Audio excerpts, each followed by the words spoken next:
What's up, guys? It's me again, Teacher Jarek, and welcome to another English lesson.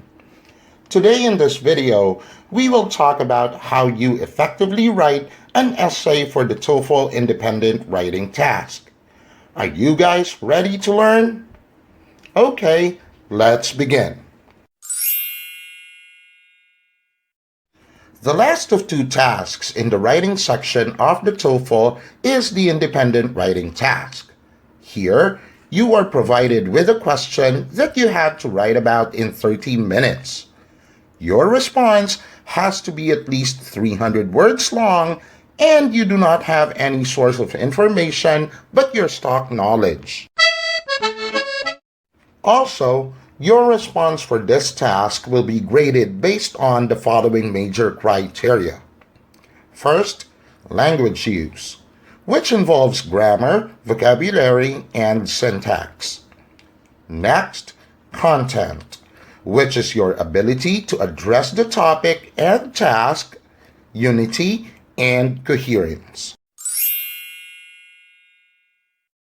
And so, let us now study how you will write your essay for this task. Here is a sample prompt. It says, is it important for someone to learn English?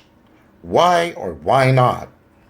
As you may already know, an essay has three main parts: the introduction, the body paragraph, and the conclusion. So let us now begin with the introduction. The introduction for a TOEFL essay contains three important sentences. The first is a hook sentence. You may ask, why do I need a hook sentence? The answer is, a hook sentence's job is to catch the attention of a reader. And not only that, it also aims to hold the reader's attention. Also, remember that you are writing a long output. So, the hook sentence helps your essay not to sound boring. And so, let us learn three of the easiest hook sentences to write. The first is a provocative question. What does provocative mean? It is an adjective that means to cause something, like a strong reaction. So, in using a provocative question hook, your aim is to draw a reaction from your reader. Let us have this example. Why are some parents investing so much money on the English education of their children? So, as you can see, guys, it is very easy to construct a provocative question hook. So, it won't consume much of your time in jump-starting your essay. However, this type of hook is overused by writers, so it has somewhat lost its impact. Before we jump to the next type of hook, let us first have the rules in writing a provocative question. The first is, do not write a question that is answerable by a yes or no. This will not draw a strong reaction from your reader. The question has to be something that will make your reader think. The next is, make it as your last option.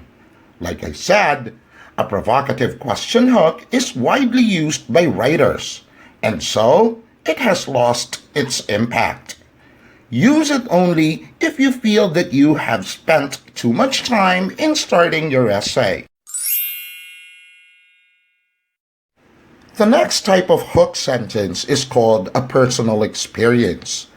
This is another type which is easy to write, since what you do is you tell a little of your story that is relatable with the topic. Here is an example. It says, in the past, people did not put importance in learning English, but now almost everyone is learning it. Here is something to remember when using this hook sentence. Be sure to use time indicators to avoid verb inconsistency. Note that time indicators allow you to do verb shifts. Otherwise, Be uniform with your verb tenses. The last type of hook that is easy to write is called a surprising statement or statistics.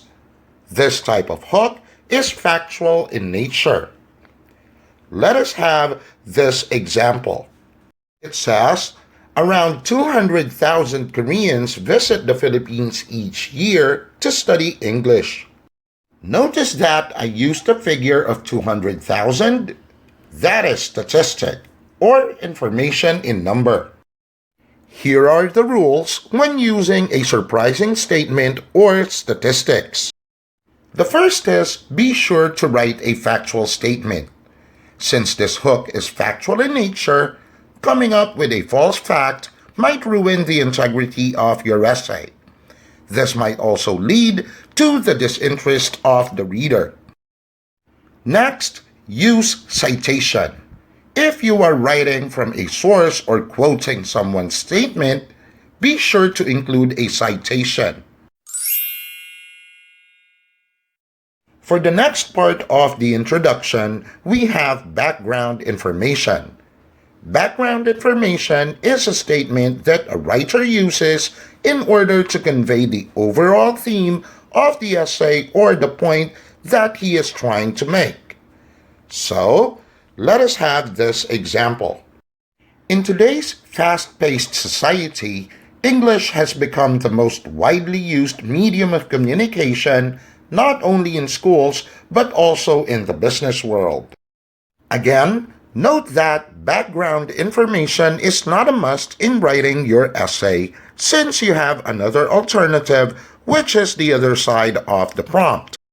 But personally, I believe that background information is your best bet, since, as I said earlier, its role is to convey a better understanding of the point you are trying to make. So, together with your hook sentence, you would entice the curiosity of your reader more if you use a background information. So for the last statement of the introduction, we have the thesis statement.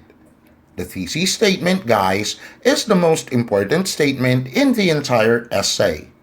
Its role is to inform the reader which direction your essay would go. And it is also the central idea of your essay. Remember that there are two types of thesis statements: direct and indirect theses. Let us look at the difference. First, the direct thesis statement. It has the writer's opinion and the reasons for holding such opinion. Read the example. It says, in my opinion, it is very important for someone to learn English since it is a global language, provides more opportunities, and allows one to see things from a different perspective. As you can see in the example, the ones in blue is the writer's opinion, while the ones written in red are the reasons. The next type of thesis statement is the indirect thesis statement. An indirect thesis also has the writer's opinion but does not contain the reasons. Let us look at this example. It says, in my opinion, it is very important for someone to learn English for several reasons. Look at the ones in red. Instead of writing the reasons for holding such opinion, I used the phrase for several reasons. There you have it, guys, the sentences that you have to have in your introduction. Again, they are hook sentence, background information, and the most important sentence of all, the thesis statement. Here are some useful expressions that you can use when writing your thesis statement.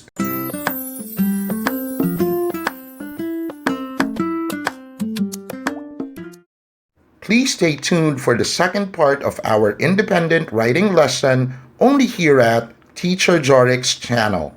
Again, please don't forget to like, share, subscribe, and hit the notification bell for more educational videos. Bye for now.